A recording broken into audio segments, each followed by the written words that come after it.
Up to the beginning of this talk. So this is the advert you saw for this session.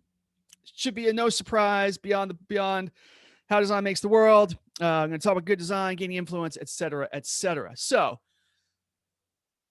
the core ideas of the book came out of all this work I've done over my lifetime, my career, being someone who's a designer and managed designers, thinking about design.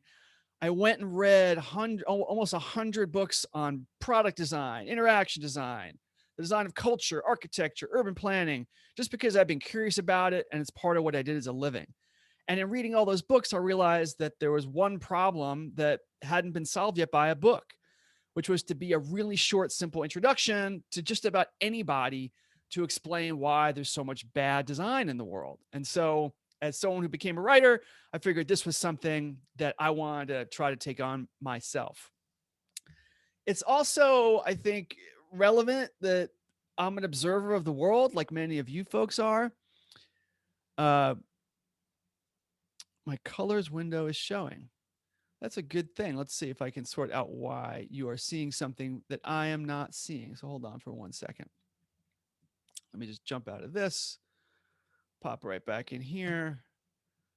Okay, so I'm going to go ahead and assume everything's okay. So the other factor, by the way, if you have feedback or comments as I'm going along, a question comes to you that's about what what you wanted me to answer for you in this session, just pop it in the chat room. I have that up and I can see it. And Yeah, I'll be able Scott, to. your colors window is still showing. Is it still showing? Okay. You had your mouse over it a second ago. Really? Yeah. There we go. All right. Done. Speaking Fixed. of UI design issues, now you get the full PowerPoint keynote slide effect without the color window. Thank you for reporting that. And thanks, Neil. All right. Back to the show. So if you've been an observer of the world for the last year, it's clear how many things there are we have in our daily experiences, in our lives, systems like public transportation, our healthcare system, how our technology works or doesn't work, Zoom meetings, and how easy to use they are or not. All these things are designed by someone. They're all there. There's a process that all these people and systems and organizations went through, and often they fail us. And my ambition and a mission for me is try to figure out why that happens and how we can make these things better. I think for a lot of people, that's what we want. We want to have a world a year from now or 5 years from now that's better than it is today. And so sometimes I'm asked, well, if you're such a critic about design, like what do you imagine the future perfect world to be like? And I usually say, I don't really know. I feel like the best way for progress in most things is to figure out where the common mistakes are, where the common basic problems are that are far more common, even though it's only a fundamental thing that needs to be fixed. And let's figure out how to solve those problems. And then invariably, things will improve in ways that we want. So that if you know my work, my other books, you see me talk before, that's just my general worldview about things. Let's just start with the basics. We're maybe not as advanced as we think we are and go about solving those things. And so I tried in writing the book to distill everything down to something really simple that could be reused. So the core 4 questions in the book that are referred to in each chapter, but then there's callbacks in later chapters to them, are these 4 chapters. And the idea was to design something simple enough to be on an index card, or that could fit in a tweet or a presentation, that could be reused, that would remind everyone, every team, every organization, every developer, every manager, of the questions that get lost once you're busy doing all the work. That was the spirit of it. It'd be something like Michael Pollan's 3 questions about how to eat well, something that would stay with people after the book and could be transmitted around, even to people who haven't read the book, as a reminder of how to stay on track. And so you can look at the chapters in the book, and they all correspond directly to at least one of the questions. The first 2 questions got a little bit less focus in the totality of the book because they're common questions. But in the way I answer them, I try to teach people why these things are often overlooked and why they're mistakes. What's interesting now, looking back after a year, is how much of the book is really about that 3rd question, about how you ensure you're successful. Because I think that's really the problem in the world. You know, everybody who starts a project, I mean, there's no one who starts a project and says, our goal is to make things worse. Let's figure out how to make it worse. And there's also very few projects that start out trying to say, let's keep it exactly the same. Yet we all know by looking around in the world that those things happen a lot. Things stay the same and don't progress, and things get worse a lot. And that really has to do with how you ensure you're successful. Why is it that projects fail? Why is it that they lose track of their goals? Why is it they make things that are hard to use? And so, and the thrust of that, which is unusual for books on design, is about the focus on power and the focus on economics. So chapter 9, someone has to pay. If you remember that chapter, it's all about how everyone can say this platitude, I think good design is important. But if a corporation won't invest in it, if the government won't spend money on it, and if citizens aren't willing to pay for it, then good design is just a platitude. Someone has to be willing to actually invest that money or pay that money as a consumer. And a lot of cases when we complain about design, it's not really about this abstract idea. It's about the practical matter of, are we actually willing to prioritize it? In the case of like our healthcare system or safety nets or public transportation, it's about who's going to pay and how we're going to pay for it. And then also the powerful decide. This is often a thing that's overlooked in all conversations about project management and good design, is who has the power? Who makes the decision? If you are not the decision maker, then your knowledge about design, your expertise isn't brought to bear on what the outcome will be. And that's really at the heart of any kind of notion of progress. So those were the core ideas of the book. And if I also paid a lot of attention to the language that we use. And if you are a designer, you're familiar with some of these terms that have been around for a long time and that are abused, like the term intuitive. That term is used to mean and implied as a way that you can learn on your own as the maker and decision maker what will be intuitive for other people. But if anyone who understands the history of good design usability knows you can't do that without defining specifically who you're designing for. If you're designing for someone who speaks and reads Chinese, they read in the opposite direction that people like in America, we read left to right. So your whole sense of intuition really depends on people. So that's a term that's dangerous, but still dominant in most workplaces. Same with ease of use. Same with the notion that something that succeeds in the market, if your product sells well, it's presumed that it's well designed. But there's lots of reasons why products are successful in terms of how much money they generate, but are terribly designed. So I wanted to get rid of all of those concepts and replace them with much smarter and more honest concepts that come from the reality of now we have 5,000 years of designing things for other people in civilized society. And so those were the core concepts, that the core ideas that came through the book. How do we elevate everyone in business culture and working culture's notion and their basic vocabulary of design? So that's my recap on the core ideas from the book. And the intent was that the book itself was a self-contained unit that you could give to anybody without any precursors, no prerequisites. It could be given to your neighbor, your boss, your coworker, your client, anybody, and get them in the loop, get them to understand these basic ideas that are so often overlooked. So that's the rundown, the core ideas. Now, behind the scenes. So behind the scenes, and I'm happy to talk more about this, but behind the scenes for me is often the experience of like deleted scenes in DVDs where, I want to see the extra scenes. And then you see the extra scenes and you're kind of like, oh, I see why that got that got deleted. So I'll give you just a couple of minutes here, and we have time later for Q&A. If you want to know more about this backstory, I'm happy to share it. So I quit working at Microsoft in 2003. I wanted to try to write books. I had thought about writing a book on design since that was something I knew about. And Steve Krug wrote Don't Make Me Think. And it was such a better book than what I had in mind at the time. I gave up on that.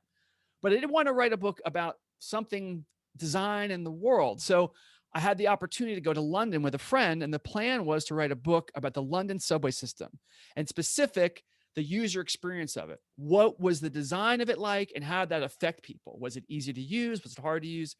And so I spent a month in London with a friend, and we spent all of our time in the London subway system. He took photos. I took observational notes and made diagrams. And the plan was to write a book that was all about this. But I am not an architect. I'm not an urban planner. I don't have a degree in transportation system design. I couldn't find a publisher for it. So I moved on and wrote a book called Making Things Happen, which some of you may know. It's my first book, and it was about everything I'd learned as a project manager and team leader in making things happen. And so that was now 8 books ago. Along the way, though, I kept thinking, okay, eventually at some point, I'd like to write a book, a simple book for everybody about design, but I couldn't figure out a way to do it. And then in 2014, I got the privilege of being invited, or I won an award, a design award from Amtrak. They did a writer's residency program where they picked about 15 writers every year, and they gave them, you could pick a ticket across the country, they'd pay for it. You got a sleeper car, and you could do whatever project you wanted. And so I took this opportunity. I said, hey, this wasn't the train book I had in mind at first, but maybe I can write the train book now. And so on that trip, I took photos, I documented everything everywhere I went. I had stopovers in Atlanta, in DC, in Chicago, and everywhere I went, I thought this will be the book. It could be about how all these pieces are designed, the experience of being on the train and a sleeper car, but also transportation and city design and food design, all these pieces. And I wrote that. I started that as a draft, and I started putting that together. And I didn't know what the title would be, but it was something, the words design and the world were in the mix. I had a bunch of different ideas. So I wrote a draft for this book, and I showed it to my agent. I showed it to some good friends who give honest opinions, and they all hated it. They all thought it was terrible. They didn't get it. They didn't like it. And as the writer, I know that sometimes the idea is the problem, and sometimes it's how I wrote it. And I wasn't sure what to do. I thought this premise had legs and potential, but it clearly wasn't working. So I decided to redo the idea.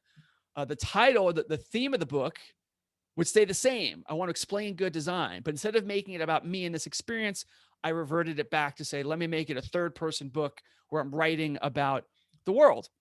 And that's what led to the book that I'm talking to you about today, which is still about trying to show people good design, but almost all the stories in the book are from the real world or from history, all the anecdotes, all the stories. Instead of being from my train experience, it came from our world.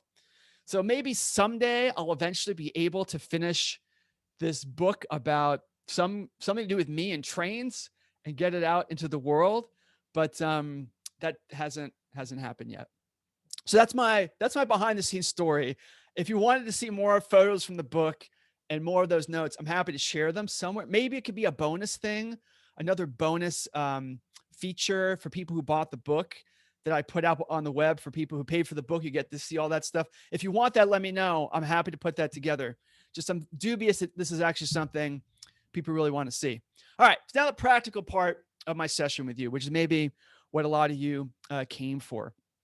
And you should feel free as I go through this stuff. If you have questions for me or a situation you've dealt with, you want advice on, I'll have time for that once we get to Q&A. So practical influence. Now, I just want to take an aside for a second. So my role in the world, my job, writing a book is generally insufficient as a way to make a living. And a lot of authors, you may know, they're consultants or they're professors. They have some other part of their career that ties it all together. And for me, it's public speaking. And so a lot of the influence that I do personally is I'm invited into organizations to either speak to the organization as a whole. In the case of this book, sometimes that is to talk to an entire engineering team about why they need to care more about design, or an event for an entire company or organization. Sometimes I'm invited in to talk to just a team. And that could be a small product team, or it could be a team of, the design team at a particular company. And then sometimes I'm talking to individuals. And when we're talking about influence, that's one starter way to think about influence. At what scale are we talking about? Because if you're trying to influence an entire organization, there's one set of tactics for that. If you're trying to influence teams, in particular, a team that you are on, that's a little bit different because you have personal relationships with those people that's an asset. And then if we're talking about an individual, your boss, a client, a coworker, a friend, maybe your spouse, different now because that's someone you're on it's a one-to-one relationship we're talking about. So influence means different things at different levels. And it's good to figure out what kind of problem you're trying to solve and what level is the right one. So one workshop I teach now, a lecture workshop I teach, is called Design and Power, which is about the role that influence plays in making good decisions happen. So organizations invite me in to talk about that, and I'm going to share some of that advice to you here right now, because I think it is universal. So if you remember from the book, one of the stories in the book is about the city of Missoula, Montana, and why its grid system is such a mess. And most people look at this and go, there must have been a crazy designer, or the urban planner must have been a fool. And the reality is, no, there were just two different landowners who had disagreements about the future of the city. And the result was they disagreed on the design, and the whole citizenry suffered for that. So it's about power and not design. So I want you to think for a second about a situation that you've been in where you wanted more influence. It could be that a bad decision was made without you. And that could be in a workplace setting. It could be maybe your homeowners association had a meeting, or your PTA had a meeting, but some decision was made without you. Or a meeting you're not even invited to. There's something going on that is decided that affects you where you're not even privy to it. You don't even know about it. Or it could be you pitched something to someone and they rejected your idea. Just think of a specific situation. And the situation defines what influence means. And it's very useful to ground yourself and ground the advice I'm going to give you in one specific thing. So the common scenario for most people who have knowledge or skill is, well, that's my job. I'm an expert at design. I'm an expert at accounting. I'm an expert at marketing. So you go to school for that, you study it, and you think of your growth in your career as gaining more knowledge or skills. You start somewhere, maybe you have a degree, you get more experience, and then I'm making up the hierarchy here, but that is what you think your career is about, is going up in these set of levels. And hopefully by the time you've been doing it for 5 years or 10 years or 20 years, you're very skilled and very proficient. You have a lot of knowledge and expertise at this thing. But if we're talking about influence, that means there's somebody else involved, a boss, a coworker, a team, a community. So your skill really is only as good as your ability to influence others to do something different with it. There's a multiplier here. If your influence level is really low, no one respects you, you're ignored all the time, you don't even get a voice, then your skill is rendered irrelevant. And the counter example, the stereotypical example in an organization, there's usually people who have a lot of power, a VP, an executive, a CEO, whoever it is that comes to mind in your scenario. They're granted a lot of power, but they may not have much skill. So that means the reality of the way organizations work, communities work, decisions work, it's this multiplier of who has skill times their influence. That's the outcome.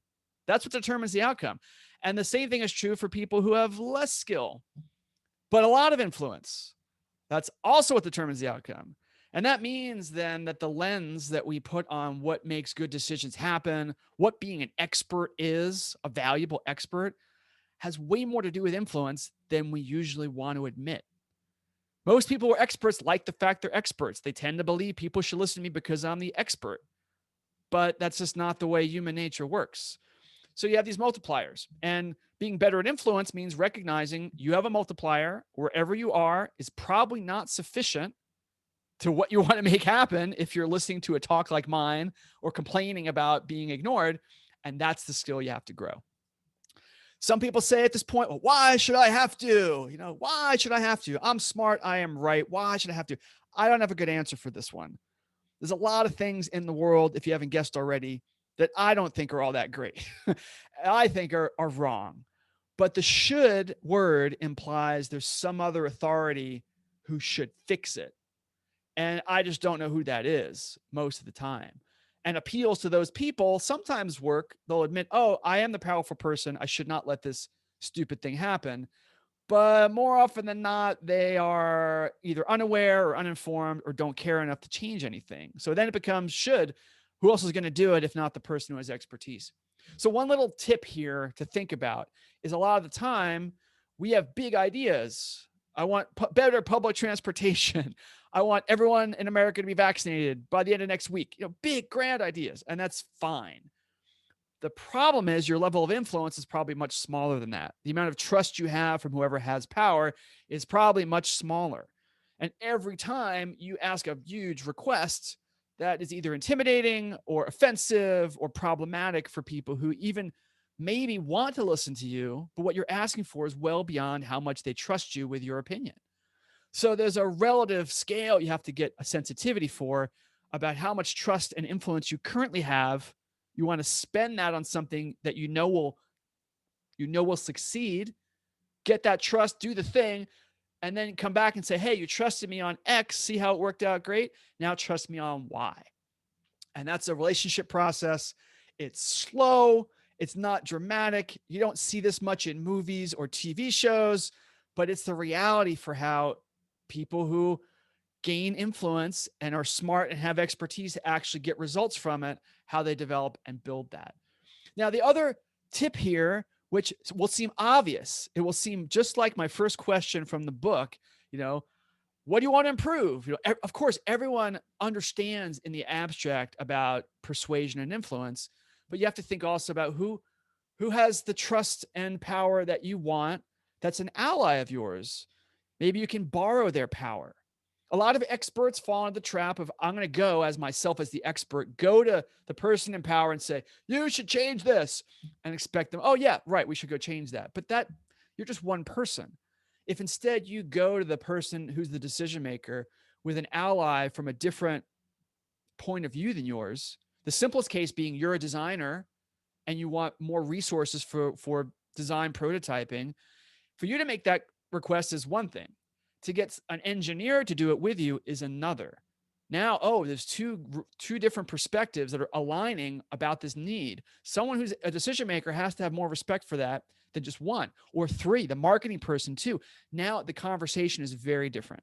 The way influence works is predicated far more on relationships than on expertise, unless you have enough trust.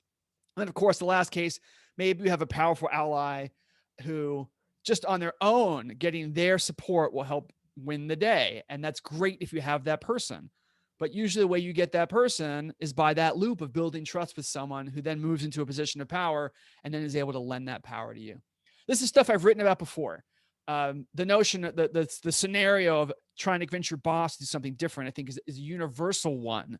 That you have a great idea, but your boss won't approve it. What do you do? So you can find this essay on my blog, on my website. If you want to find it, you just search for how to convince your boss to try something new. And there it is. Now, my last section here. So I'm looking in the chat room. If you have a question or comment, now's a great time because I have another maybe 5 to 7 minutes of stuff about evangelizing design that I can tell you about and teach you. But then I don't want to use up your Wednesday afternoon time. So I need you to pop in there and say, hey, you're mostly done. Like, I want you to talk about this story from the book. Can you tell me more about how you found it? Or I've been trying to apply this idea on my team. It's not working well. What can you advise me to do differently? Like, that's also what I can do for you in our Q&A. So let's see if I can even get anybody to say, hi, Scott, you're doing great. I know that my mom is actually in the audience.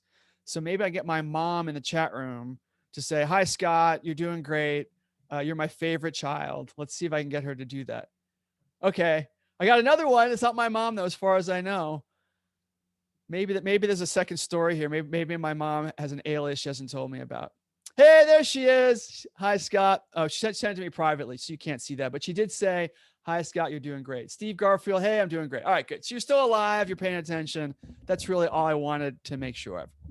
So my last stretch for you, my last bit of advice is more specific to the train book. I want to read it too. The problem is I've tried twice now and it just can't seem to design it well. I don't know. Maybe the third time will be the charm. Okay. Evangelizing design. Now, the intent for the book, my motivation for writing this was evangelistic. As much as I don't like that term, and I'll explain why in a second, was to give people a tool in the form of a book that would do the heavy lifting for all of this for them, that you could give the book to a boss or a client or a coworker, and it's a short book. It's like a 2-hour read, and it would do the heavy lifting. And that's why there's a short video about the book. There's all these, there's cards like the one that I showed you with quotes from the book that call out key ideas, core ideas from the book. The first 3 chapters are free. So if you're thinking about evangelizing for your team or your organization, I just wanted to make sure you knew about all this stuff that's already up there, that's free. You can get it. And that does some of the heavy lifting for you. I mean, the first 2 chapters of the book cover a lot of the basics for why projects go wrong. And that's like probably a 10-minute read for someone. So the obvious thing, take all the stuff I've made for free and use that. Give that as the first step to allow people to start thinking about this stuff differently. Another new one that I released the beta version of just about a week ago is a discussion guide and book club guide for the book. So one of the things that I did from the time the book was launched, this is still true today if you want me to do it, is for any group that is willing to buy a bunch of books, 50 books or more, I'm happy to come in and do an informal Q&A with the team about the ideas for the book. And so to help facilitate groups that wanted to do that, designers or managers who wanted to use the book to help them do some of this work with their teams, the discussion guide is basically a facilitation guide, has all the questions, how to structure a good conversation, how to get people to come, all that stuff is in there too. And so I leave it to you, if this is what you're interested in, to let me know what else there is that you'd want that doesn't currently exist to help facilitate you evangelizing and getting this stuff out there. So the word evangelism is problematic. Let me talk about that for a minute. The history of that word itself is problematic. The idea that one group of people is so certain that they're right, they're just going to go and use whatever means they have to try to convince and persuade and manipulate other people to believe that same thing. That's really not a well-designed approach to progress, because it presumes a little too much about what you know. It's just not good design. Like, you wouldn't design a system that required you to learn it. A better designed system would learn about you and help you and bring you in that way.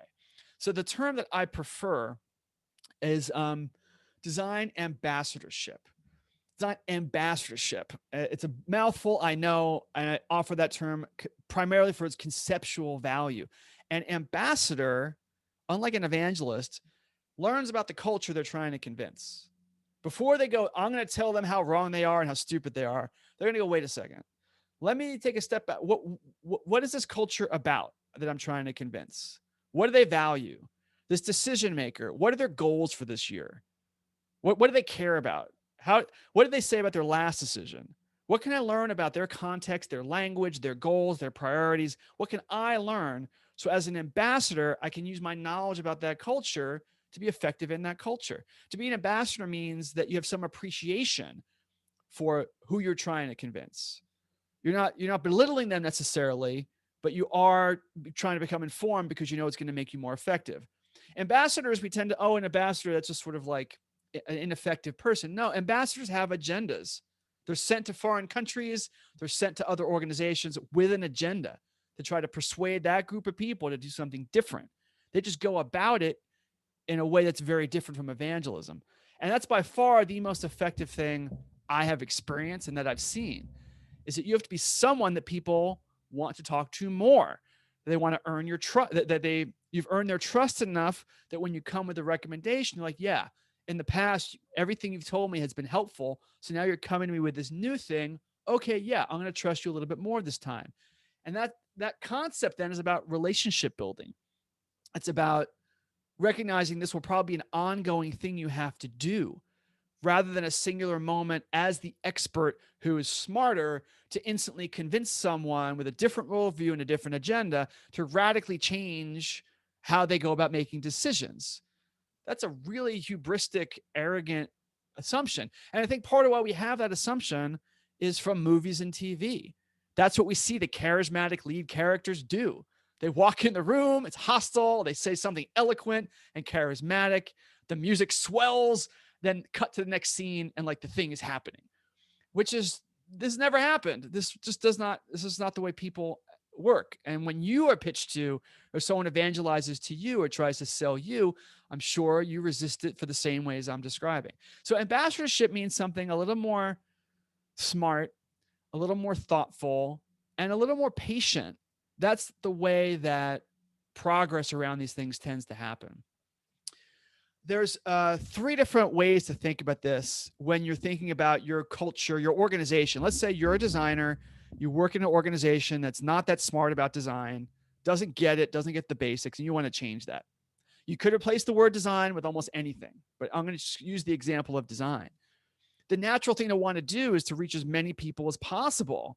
You want to broadcast it, have some grand message, hit everybody at once. But the problem with broadcast messages is that they're easiest to ignore. Yes, maybe you can get 1,000 people in your organization to show up for a Zoom webinar, and they'll all hear a little thing, and I'll tell you it was great. And then the next day, they'll do exactly the same things they were doing before. So broadcast is useful, gets awareness out, but it's rarely enough on its own. The next level is personal influence, that you as an individual have to go to an individual decision maker and talk about a specific individual thing that you want to improve or make better. It's the opposite of broadcast. Broadcast is wide net. This is, you need something specific and tangible because that's the only way you can actually earn trust, to grow that trust so you can then persuade them about something larger. And third way to think about this is situational. Situational. And by situational, I mean that you are being an ambassador in such a good way that you're in the meetings, you're involved, the culture has problems you don't like, but you're there, they know you're there, and you're just waiting for the right moment. You're waiting for the right moment for a problem to come up that your skill and knowledge can solve. And then you can raise your hand, and instead of saying, which experts tend to do, I'm the expert, so you're wrong, and here's the 3 reasons, the things you should do, and this theory of expertness, and that's not the right way. The healthier way, you're in the situation as a team has the problem X, you say simply, I have a way that can help us solve this problem right now. We need to do Y. No backstory, no theory, no grandstanding, just solve the problem. And by solving the problem, if you do help solve the problem, you've instantly earned credibility and trust. And people will come to you and say, that's great. How'd you know how to do that? And that's when you can say, I've been trained as a designer.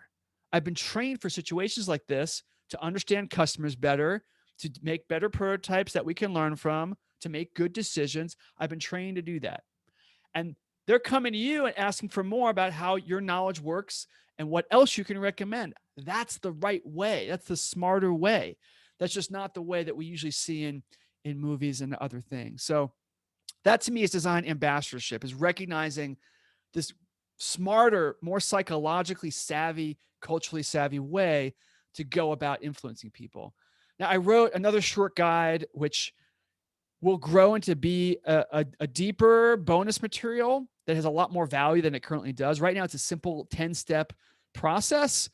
There's a much deeper thing I want to write. It'll be a bonus material, but you can find it right now. It's called The Insider's Guide to Evangelizing Good Design.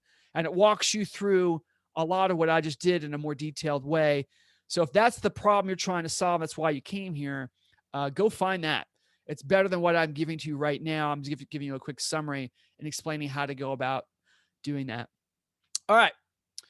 So before I open the floor for Q&A, I want to let you all know, for those who aren't on it, the best way to follow my work. Some of you may have found out about this from Twitter or from other places I posted this. I'm assuming most of you found out about it from my mailing list.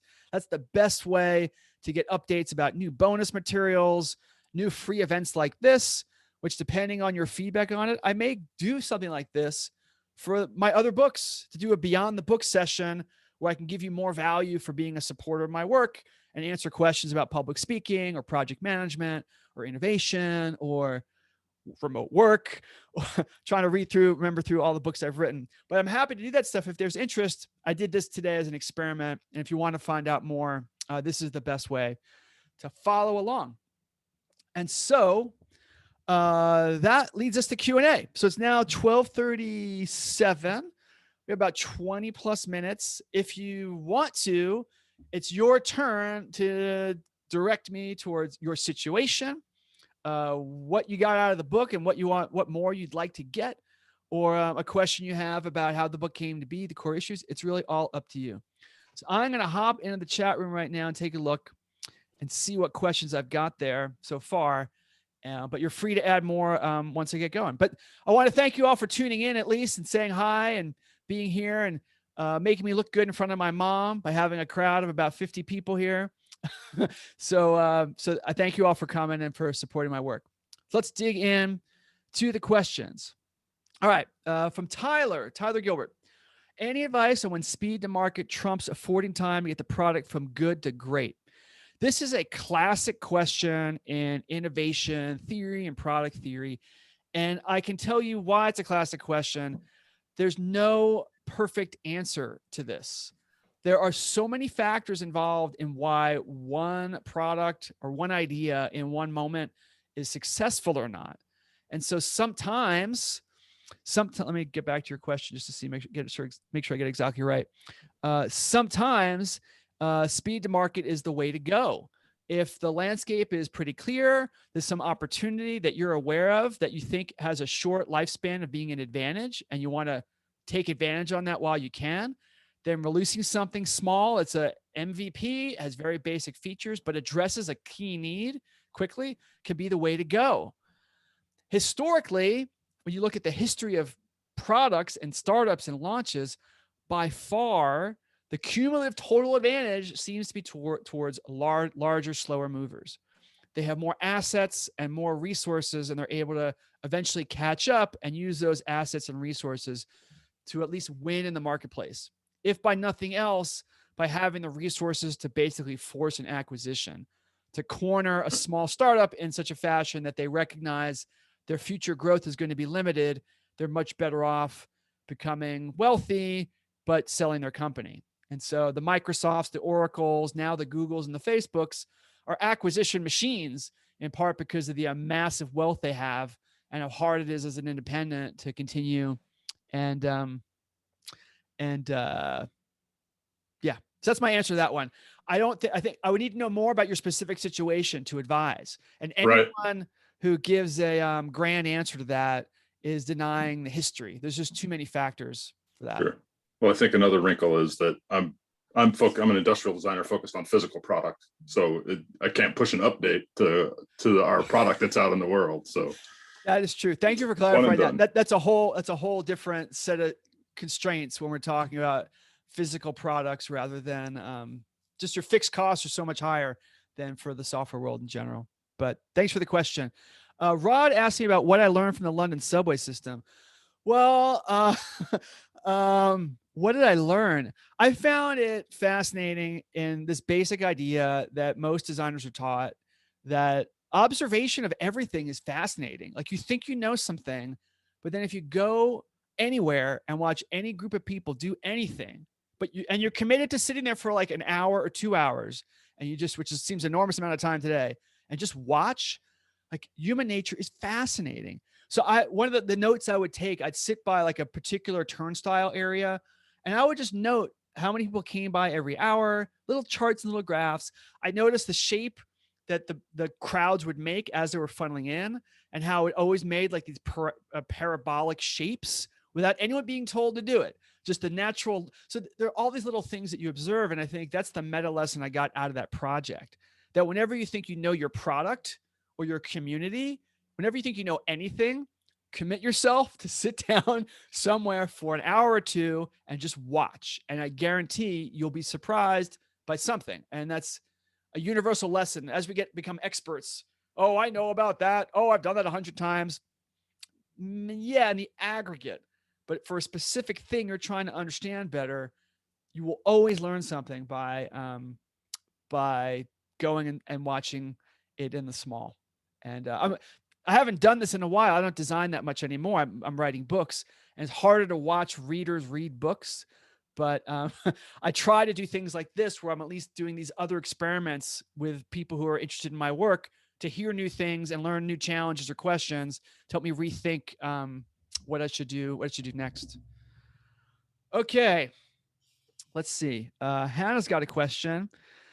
Let's say you do a project within SaaS that makes the 4 bullets of my checklist with great success. How would you communicate this to the rest of the organization? This is an excellent. I'm doing great. Thank you. This is a really good question. You've already done the hardest parts. in that you've achieved something that whatever you had in your mind for what you wanted to do. Okay, we have a project team. We've actually built something in this organization that validates and can prove our idea. That's what's called a poster child, a case study, a story that you can then tell. Ideally, you have someone who was the champion for that story or could be convinced into being the champion. So maybe you did this thing on the sly, you managed the team, the project the way you wanted. And now that it's been successful, you're like, hey, and your boss is excited about it, and your boss's boss, who is senior in your organization, that's the supporter of the work now that's successful, that can be the ambassador. I was going to say evangelist, but it can be the ambassador of that idea now. And that includes going to their peers. They can access their peers in ways you can't. And to say, hey, like we have this method now, the Freebie Doobie method for making good design. I want more products in the company to use it. Hey, boss's boss, my skip level, can I get you to go talk at your peer meeting about our project, or invite me to come and talk about? You want to use that their level in the organization to your advantage and make it a poster child. Having an actual thing in the culture is so powerful compared to stories that come from outside the company. And then maybe you invite people who want to learn more to do a workshop with you, where you coach them on the insides and the challenges of doing it.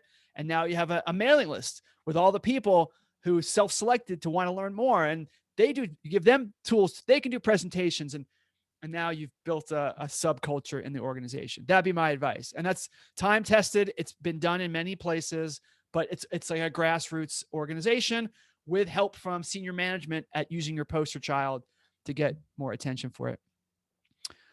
All right. Dan's got a question. Any advice on evaluating an organization or leader for their resistance or investing in design? Warning signs, green lights. Well, I think that the warning sign, if I was evaluating a leader, I guess the most important fundamental would be how good are they? I have two questions in my mind. One is a fundamental one. How good are they at building trust? Are they actually a good leader? That word leader is often used as like an assignment. It's sort of part of their job title. We presume they lead that project, but they may not actually in reality be good leaders where their team trusts them and feels like the leader is looking out for the team in balance with looking out for the goals for the organization. So that'd be number one. And I talk about that because to earn trust means that they know something about their staff and they know something about the work that their staff does and why it's hard or not. That's usually a big part of earning that trust. So that'd be one piece. I don't know how you can be successful at convincing anyone to be, I don't know how anyone can be successful just as table stakes as a leader without that. But then specific to design, I'd be thinking about how they talk about success and what terms they use for evaluating that. If it's someone who thinks a lot about profit and thinks a lot about the bottom line and thinks a lot about KPIs that are too abstract to really capture what the experience is like, I'd be concerned. The question I want to ask them then is really, how do they decide what new influences they will be persuaded by? Like, do they listen to arguments? And that's hard to evaluate if you're just interviewing them directly. But the ideal leader for a design project doesn't have to know anything about design, provided they recognize that there's stuff they don't know, and they're open to people who are coming in who have expertise and offering them a different view for how to look at things. And so one of the things that comes out of the book and comes out of how I approach the situations is everyone likes to believe they have high integrity. Everybody believes that about themselves, and everyone wants to believe they are making good products and good services for other people. Everyone at least wants to believe that. They may be in denial, they may be failing, but they want to believe that. So if I can go to an executive who really doesn't get design at all, but currently believes his products are loved by his customers, and show them a 3-minute video from our user studies of people struggling with the product so much that they threw it at the wall, would they be open to reevaluating how they make decisions based on that? Are they malleable? in their outlook. That's what I would be looking for. And how you get that in an interview is tricky. I'd want to talk to people who'd worked for them before to find out about that. That'd be the thing I would look for most. And I think people are far more malleable about this than designers tend to think, because everybody loves something. Everybody has a product or service they love to use, driving their car, playing a video game. And they have things in their life they hate to use, that they find frustrating and annoying, that makes them angry. And as long as you can convince a leader or any person to start thinking about the spectrum between those experiences, and that you have the skill set that can close those gaps, they're going to be intrigued. They're going to want to know more. And that's your foothold into convincing people. Ideally, of course, your leader or manager cares about this stuff already. And that's seems like it'd be preferable to have a job with them. But then I think about this future that I want, where there's better design in the world. That's based on the frontier, and people with design knowledge. And again, you can replace that with any kind of knowledge that's good. It could be ethical knowledge. It could be moral knowledge. It could be thinking about designing for the next generation. We have to go to the frontiers where design is unknown. That's where the progress is going to happen if it happens. Okay. Ravi's got a question. In some case, great design boils down to taste and instinct based on wisdom, which might not be able to be backed by data. How do leaders convince the broader, more analytically and engineering-minded folks that the direction we're heading is collectively up towards collectively better? So this is fascinating to me. I totally understand where the question comes from, but most of my career was spent leading engineering teams and design teams. I was a cross-discipline manager. So I spent a lot of time with engineers. When it gets down to the issues, it's for engineers, it's opinion too. Like it really, really is. And they may put data in there to refer to or make their arguments, but at the end of the day, for a tough decision, it's opinion, it's subjective. And that's why a lead engineer or a development manager has their job, to make subjective, difficult decisions. I think there's a lot of bullshit you have to get past to get a dev manager or even an engineer to admit this, but it is totally true. They are doing design as well. Their reason why they pick a certain algorithm or certain toolkit or certain engineering approach is based, just like what you said, on deep knowledge from lots of experience in engineering lots of things. The word engineering and design, when you go back in history, 100 years, 200 years, they're way blurrier. Way blurrier. We somehow along the way divide them apart for professional silo reasons. So that'd be my approach is I would expect the same trust in my judgment as a designer about subjective design issues as engineers are granted for subjective engineering issues. And that gets back around to trust and not letting yourself get smokescreened by their request for analytics about why one color is better than another, which is the classic one.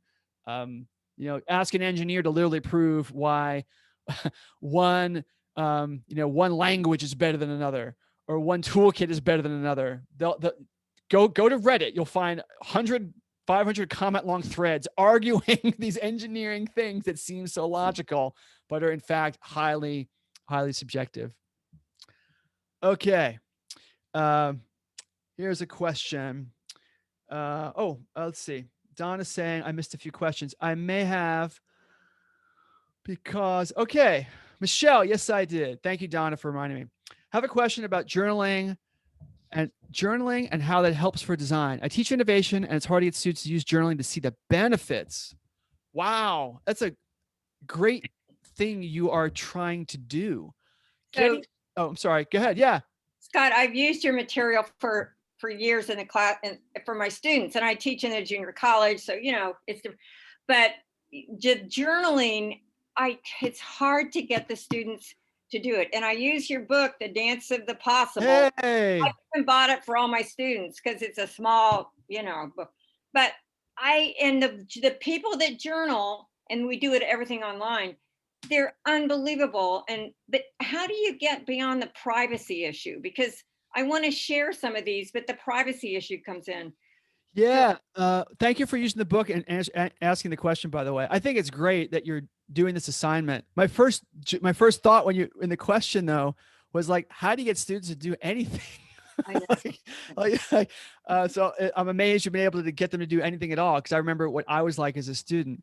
I think one trick that can work, a lot of the advice I give about creative thinking, there's still so much romance about the fantasy that people have about what their heroes did, Einstein or Da Vinci or Marie Curie or Georgia. They have a fantasy that the genius didn't have to do any of this stuff.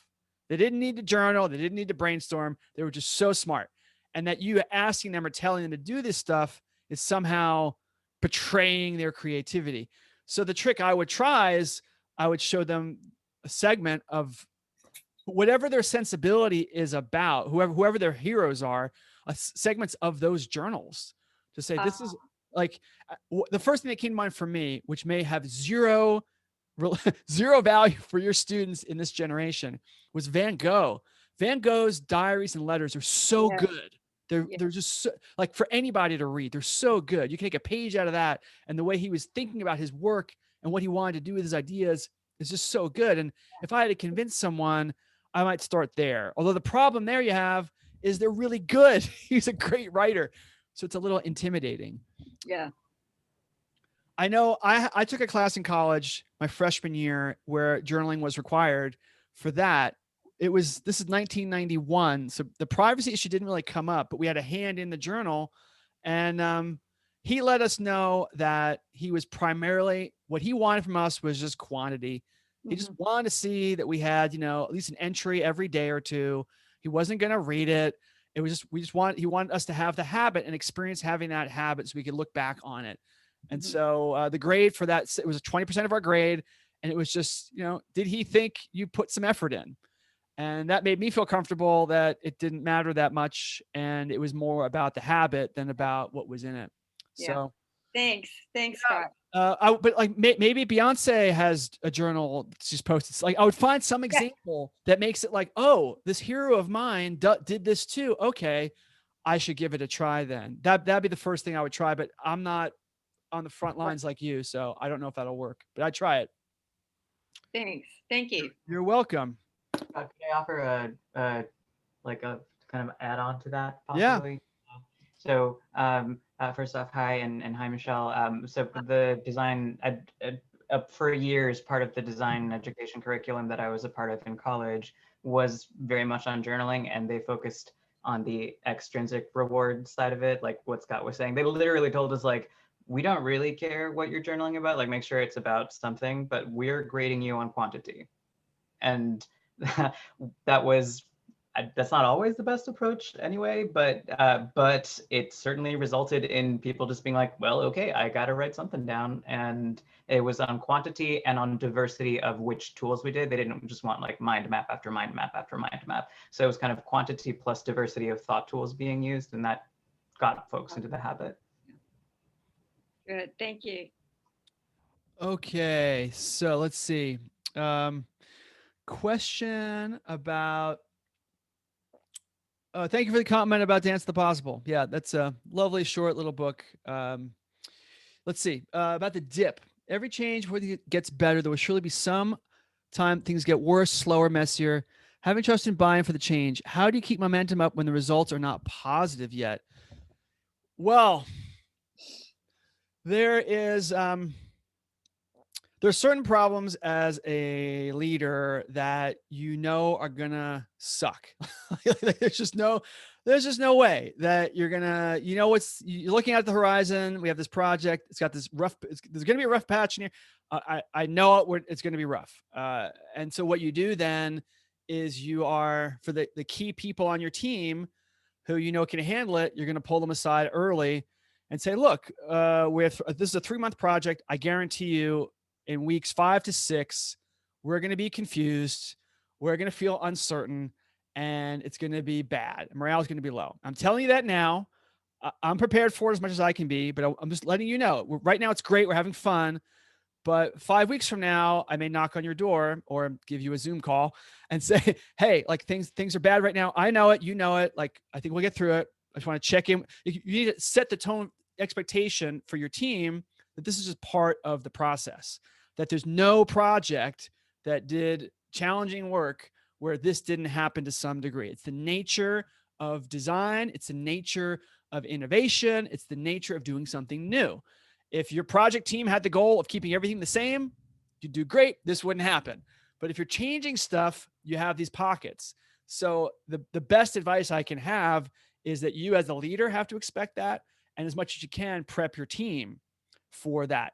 Not everyone, it's kind of a buzzkill to start your project and go, yeah, day one, let's get started. By the way, it's going to suck for a while somewhere. Like, I wouldn't do that. But I know the people on my team who have more stable emotional psychology, the people I trust more, to pull them aside early on and say, look, 5 weeks in, like the three of us, one of us has to maybe help keep it upbeat until the other one's. I do some kind of like staging and planning to compensate when that happens. And then the only other thing I can think of now that I've rambled for a little bit is part of my job as a project manager. What I was trained to do was I'm always designing with fallback choices, that there's 3 or 4 paths early on for we can do A, B, C, or D. And we're trying to figure them all at the same time. But I know soon on, worst case, we can fall back to design D. It's not the best, doesn't solve all the goals. But if we really, really are stuck and running out of time, we can fall back to path D. And part of my job is to figure out what that is with all of our dependencies and everything. But to have that is, I know worst case, we're not going to blow up everything. We can fall back, and to be thinking that way as the project manager of what the fallback conditions can be to get you to a safer place. That's not always possible, but that's part of what you're trying to manage and plan for, is do you have a contingency way out? But that's a good question. There's no perfect answer. And I'm always, you know, something's wrong when a leader or a boss or a book prescribes a method that presumes you can avoid the doldrums or the dark times on a project. Every project has them. And mine was when I realized that my approach to this book was broken, and Neil and no one liked it. I remember I took a long walk with my wife where I really did not know what to do. Like, that's just part of the game of being a writer, part of the game of being a designer, part of the game of being an engineer or doing anything progressive. Okay. Let's see. Did I miss any other questions? I don't know why, but scanning questions this way, I always miss a few. And so if I didn't get to your question that's in the chat room, please yell at me now or unmute yourself and say, hey, you forgot my question. And, and we can get to it that way. Let's see. Can I give a quick yell then, Scott? Yeah. Hey again, Artie. Basically, my question was around how currently I'm at a company that they do appreciate. I mean, they hired me and my team because they appreciate design and what it can do for the UI and the aesthetics of their product, digital product in the ad tech space. And I am on kind of a medium long-term goal of trying to get consciousness around how design and human-centered design in general applies to business strategy, or like really up-leveling the conversation. And so I'm doing a lot of like trying to understand the business so I can solve the problems that they see for them. But just wanting to hear is like any cool anecdotes or kind of interesting parallels to that would be helpful. Yeah, I'm glad you're doing that. It sounds like you're doing it the smart way. You're trying to learn and be informed about how they look at things. The thing I think in my head is, I think of like 3 versions of me in the past, and that the ways, I think this might be what you're looking for, and the ways I did it wrong and what I might want to do different. And I think early on in my career, I was in a early on in my career, I was a user researcher. I was trained, I had some design training. I couldn't get hired as a designer in 1994 because there were no user experience jobs. It didn't exist yet.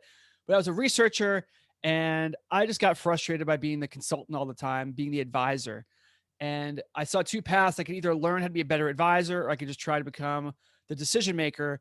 And I opted out. I skipped over your situation. I cheated because I left the design world and I became a PM. But I loved it. It was great. I became the decision maker. And when I became the decision maker, I had a whole new view on that first year of my career when I was a researcher. because now I was someone that all the researchers and the marketers and the designers were coming to try to convince me to make different decisions. I was like, oh, like now I get it. Now I get why I was so ineffective. And so the short part of it is I think I said this already, you're on the right track by trying to understand, but a lot of it ends up just being about this unfair biased reality of human nature and who likes who and who's persuasive and who is able to be convincing and who is also able to make bets. That's not the right metaphor. To make promises. Like someone would come to my office and say, hey, this design for this is bad, it should be better. And I'd be like, okay, yeah, it's true, but I got these 10 other things to think about. Then someone else would come to my office and say, hey, I know you got these 10 other things to think about. And I've thought about 2 of them for you. I think I can help you with those. But if I'm going to help you with those, I need you to do this for me. Like this bargaining, horse trading mentality that a lot of people think is, I don't know, it crosses the line. It's beyond the boundary of your role, sort of slides a little bit into feeling unethical. I'm not saying it actually, but it starts to feel that way. But those people were often more effective because they were talking to me from my perspective. Yeah, I know there's 10 other reasons, 10 other ways you could spend this money. I want you to spend it on design. And here's why. If you want me to, I will talk to Sally for you. Like players, people who are like, they knew that there was more than just this conversation involved. Even if I didn't disagree with them, they earned my respect for understanding the system in which these decisions operate. So that might be more of a ramble than you were looking for. I guess what I'm saying is there's probably a lot more conversations going on around influence than you're privy to. And there's probably more room for you to exert some of that. And you can do it in a safe, friendly way. I'll just be like, hey, like, I know you get these requests all the time. I've asked for this a bunch. I understand why you say no, but what can I ask you? How can I pitch you differently next time about this? Right? Like, even that sounds so cliche, right? But even to do that is a nod to the other person of, look, I know this is more complicated. Help me see. Get them to laugh a little bit. That goes a long way, as do bribes. There's this great story about Dieter Rams about how at Braun, he learned how powerful the engineering team was. This is a true story. It's a quote from him from a New York Times article. He learned that the engineering team loved brandy. So he would buy them whenever he had a big meeting, something, right? He would, and it's kind of a joke, right? Because you can do it in a way like, haha, I'm trying to bribe you. Haha, here's a cool thing. And it still kind of works because you're nodding to their power a little bit. So, and I guess I think if this is it's all kind of design. You're designing for relationships, you're designing for persuasion, you're being thoughtful. And as a designer, I think you actually have an advantage in how to think through this stuff once you start to see that is really what's going on and what a lot of other people are doing too. No, 100%. That makes a lot of sense. Thanks. Yeah, I'll sneak sure. in one, not a question, but a suggestion. The train book that you mentioned, Yeah. actually, think about a book called 90% of Everything, which you may have run across potentially, but it's by Rose George, where she's a journalist who went on basically journaled her way through a shipping containers voyage. Okay. So anyway, it made me think of that. Thanks. Cool. Yeah. Sounds like my kind of thing. Oh, by the way, I want to let you all know, I'm going to brag here. My mom said in a private message to me, my presentation was great.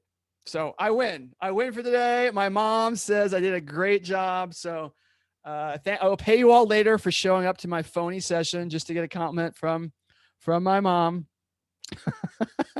All right. I think we have one more question. Oh no, it's a comment here. Let's see. There's a UX virtual reading group. I know this book. Cece left a comment here. There's a book called Articulating Design Decisions.